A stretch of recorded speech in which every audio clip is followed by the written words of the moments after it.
Hello, everyone, and welcome to the Jeffrey Epstein Show.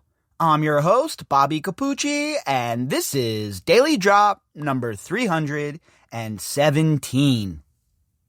Jes Staley has been an ongoing topic of discussion on this podcast for quite some time. Now, I said earlier that I figured he would be out by no later than the end of this year. And if it wasn't for coronavirus, I honestly think Staley would have already been gone. But today we have a new article from the Financial Times talking about how Barclays is reshuffling its top ranks, with Jes Staley heading out the door being the top thing they have on their minds. Because they understand that this is not going to be able to go on for much longer. Having Jes Staley as the man over there is not going to be sustainable. As this case gets going, the trial of Ghislaine Maxwell gets cracking, people start talking, Jes Staley's name is bound to be mentioned. And Barclays is trying to get ahead of that right now. Remember, they said, Jes Staley isn't going out. He's not going to leave. We're not getting rid of Jes Staley. Remember, they talked about how there were people behind the scenes that were backing him. And I told you it was all BS. Well, it was all BS. This is what happens in the boardroom. These are the sort of games that these people play. They'll tell you one thing, even when they know another thing is coming down the pipe, because it's all about protecting that stock price. And I can't, that's the way it goes. That's how it works in those boardrooms. But anybody thinking that Jes Staley was not a proverbial dead man walking as far as his time at Barclays has not been paying attention. Even Jes Staley, with all of his wiggling off of the hook ability, has nowhere to go when it comes to this situation. He is against it, right? It is not good for him. The information that has come out, just the little bit of information we know about their relationship, is not a good look for Jes Staley. And now we know that in the Virgin Islands, they're looking at all of the financials. And you have to think that the prosecution in New York is also doing the same thing. So Barclays sees the writing on the wall here, folks, and they're starting to prepare for the eventual exit of Jes Staley. Let's jump into this article from the Financial Times and see what they have to say. This article was authored by Stephen Morris. Headline: Barclays reshuffles top ranks with Jes Staley's succession in mind.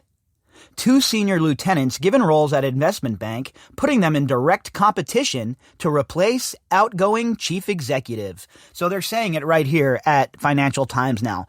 Jes Staley is an outgoing chief executive.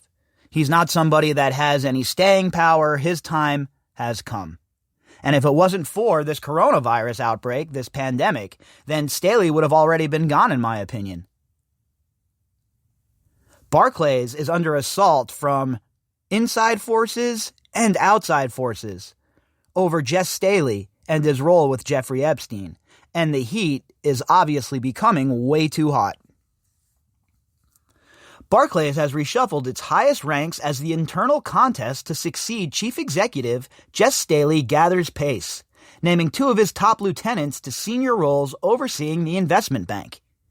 And that's pretty usual, right? When you're getting ready to have a successor or a situation where somebody who is leaving a job has underlings underneath them who are going to be vying for the job, you start to see those people get a little bit more responsibility, right? They might come to a couple extra meetings, or they might be sitting in with the big boss, or whatever it may be.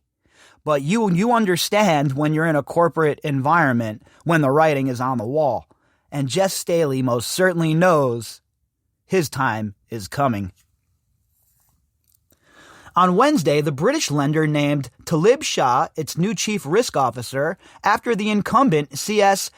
Venkatakrishnan, known as Venkat, made global head of markets overseeing Barclays' trading operations, according to a separate internal memo seen by the Financial Times. So, we got Talib Shah as the new chief risk officer after Venkat was made the global head of markets. So you're seeing the shuffling go on, right? You're seeing these voids be filled as they're made. And it looks like Barclays is going to look to replace Staley from an internal method. Not going to go outside and bring somebody else in from abroad or anything like that. It looks like they're going to stick with somebody that's already at the company, which is probably a good idea, right? A seamless transition. The board's probably familiar with them, et cetera, et cetera. And again, remember, during this pandemic, a lot of these financial institutions are, they're very cautious about making changes because the implications that has in regards to their stock prices. So they want as much normalcy as possible. They want stability. And unfortunately for Barclays, that just is not going to occur with Jes Staley. Meanwhile, Paul Compton was promoted to global head of banking, managing the other half of the investment bank, which includes M&A advisory and capital markets. So Paul Compton was also moved on up, and now he's in charge of the global head of banking, and he's, it's big time stuff there, right? Capital markets, M&A advisory. So, he has a big time role now, Mr. Paul Compton. And I would not be surprised to see either Paul Compton or Venkat be named the successor within the next couple of months. Mr. Venkat Krishnan and Mr. Compton, both former colleagues of Mr. Staley at JP Morgan in New York, are now on a par as co-presidents of Barclays Bank, the unit that houses the group's non-UK consumer operations. So again, look, these guys worked with Staley at JP Morgan. Now, there's no indication that they had anything to do with Jeffrey Epstein's accounts. I would hope that the investigators would look at that as well, right? Anybody who was at JP Morgan during the time that Jeffrey Epstein was banking with them should be looked at very closely. And their transactions and their accounts should also be looked at very closely. Because we know that Jeffrey Epstein was using these banks to wash this money. And we know that Jeffrey Epstein had a bunch of money parked offshore. So it's very important that is looked into, right? That path of discovery is searched. This sets them up in direct competition and in contest to succeed Mr. Staley, who is preparing to step down in the next few years. Few years, huh? Okay. Again, I have a hard time believing that Mr. Staley is around for a few years, okay? In fact, I believe that if there's any sort of stabilization in the next couple of months, by the end of the year, we'll see Mr. Staley out and either Venkat or Compton in this role. Australian-born Mr. Compton, who joined Barclays as chief operating officer in 2016, was seen as the leading internal candidate to succeed Mr. Staley when he was given more responsibility after the former investment bank chief, Tim Throsby, was fired in March of 2019. So this has been ongoing for a while, right? Compton has been working his way up the ladder within Barclays' corporate structure. He has been building up his profile. He has taken on more responsibility, and he is now in the running to become the man at Barclays. Mr. Venkat's elevation on Wednesday appears to level the playing field, people familiar with the matter said. So now you had Compton, who was promoted in 2016, given more responsibility, was being groomed for the position almost, and now you have Venkat getting promoted to this other position, and he is now also thrusted his hat into the ring for the job. In March, the Financial Times reported that Barclays was preparing to start the search for a new chief executive after Mr. Staley, 63, said he privately expects to leave the group by the end of 2021. However, he may opt to stay on longer to guide the bank through the coronavirus crisis, a person close to him said. Boy, these guys get all kinds of lifelines all the time, right? Jes Staley should be out on his ass speaking to investigators. Instead, he's using the coronavirus as a life preserver to keep him afloat at work. What a wacky-ass year, huh, folks? I swear to God, I swear we must be in some sort of alternate reality. Mr. Staley's controversial championing of the investment bank has been the most closely watched strategic decision of his 5-year tenure. It put him at odds with activist investor Edward Bramson, who started building a stake in Barclays in spring 2018 and has subsequently agitated for the trading unit to be dramatically shrunk and for Mr. Staley to step down. And we all know Edward Bramson on this show now, right? Edward Bramson is the guy who, through Sherborne, owns about 6% of Barclays shares, and he's been pushing hard as hell to get Jes Staley to step down or to be fired over his relationship with Jeffrey Epstein. And as far as Bramson's concerned, Staley is really, really, really bad for business and not the kind of guy that you want in control of your company and with your money, right? Recently, Mr. Staley received a boost from his strategy as a surge in earnings from the trading arm of the investment bank helped offset billions in COVID-related loan loss provisions at the retail and credit card arms. Yeah, his earnings from the trading arm of the investment bank, huh? What that means is all the disgusting scuzzball trillionaires, billionaires, millionaires who are moving their disgusting money, like the FinCEN files has shown us, through these banks, have been popping off during coronavirus. That's basically what it says to me. An insider said the promotions were designed for both men to prove their mettle in revenue-generating roles over the next few years. It is shaping up to be one of the bleakest periods for European banking since the financial crisis, as lenders wrestle with the fallout from the coronavirus crisis and the growing dominance of Wall Street in global investment banking. Look, I am not a fan of investment banking anywhere, and that's rather obvious at this point, right? But Wall Street is the home to the biggest crooks in the world, in my opinion.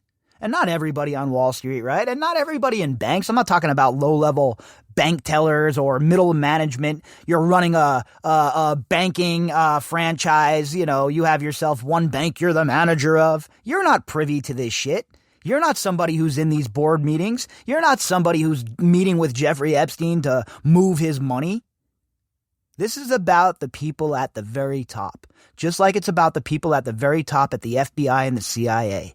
All of these people do not care about any of us, and it is rather obvious from the way they conduct themselves. Mr. Venkat and Mr. Compton are being officially charged with driving stronger collaboration across the corporate and investment bank, the memo said, essentially cross-selling more financial products to Barclays' roster of international clients. So it looks like they want to diversify here a little bit, right? They want to cross-sell some more products. They want to make sure that they're tapping every single drain at their disposal to make sure they're bringing in every last dollar possible. That's what these banksters do, right? And that's not what I'm talking about. I'm talking about the criminal conduct that takes place at the high levels and inside of the oversight room. To make way for the new pair's elevation, Stephen Dayton's role has been downgraded to Deputy Head of Markets, and Joe McGrath, who was named Global Head of Banking last year, is being moved to Chairman of Investment Banking. He will continue to oversee asset allocation and chair and client conflict committee of the division, according to the memo. So all of this stuff is happening, folks, Remember, because of Jes Staley and his relationship with Epstein. If Jes Staley never had that relationship with Epstein, he would have an ironclad path to keeping this job and steering the ship through the coronavirus pandemic. But he does not have that. What he has is a cloud hanging over his head, a cloud of suspicion over his role with Jeffrey Epstein's criminal enterprise and also as Jeffrey Epstein's money manager. Mr. Staley said in the memo on Wednesday, "These changes I am making to remits on the executive committee are designed to develop what is an already exceptional senior leadership team, as well as adding to the experience of the individuals taking on these new opportunities." So, what we're seeing here, folks, are the two men, Mr. Venkat and Mr. Compton, who will be vying to replace the void left by Jes Staley when he eventually leaves. And again, I can't see it being much longer. We're in October now. Today is October 1st. I cannot see it being much longer. I would say by the end of the year or early 2021 at the latest. The second that they feel like they can stabilize things over the coronavirus pandemic, that's when you can expect Jes Staley to be shown the door. If you'd like to contact me, you can do that at bobbycapucci@protonmail.com. That's BOBBYCAPUCCI@protonmail.com. All of the links that go with this episode can be found in the description box. All right, everybody, I'll be back later on. I hope you all have a great day.